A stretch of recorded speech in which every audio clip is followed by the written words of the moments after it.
I am confused. Being philosophically consistent and being a very honest person, I'm sure you can tell me where God came from.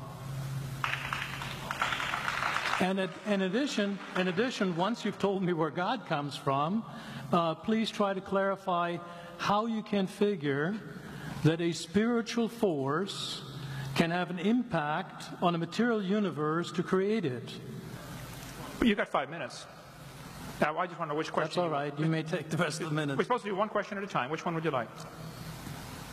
That was part of the format for the debate. So which question? I want you to fill in the story of the rest of the beginning of the universe. God, spiritual matter, impact on material matter. Okay. So 2 questions. All right. Go ahead.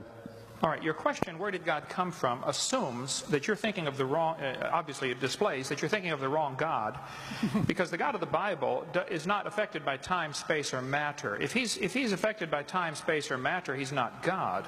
Time, space, and matter is what we call a continuum. All of them have to come into existence at the same instant, because if there were matter but no space, where would you put it?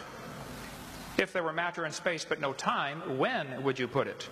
You cannot have time, space, or matter independently. They have to come into existence simultaneously. The Bible answers that in 10 words. In the beginning, there's time. God created the heaven, there's space, and the earth, there's matter.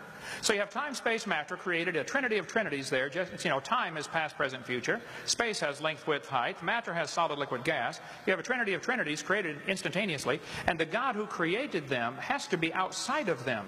If he's limited by time, he's not God. The guy who created this computer is not in the computer. He's not running around in there changing the numbers on the screen, okay? The God who created this universe is outside of the universe. He's above it, beyond it, in it, through it. He's unaffected by it. So the concept that a spiritual force cannot have any effect on a material body, well then I guess you'd have to explain to me things like emotions and love and hatred and envy and jealousy and rationality.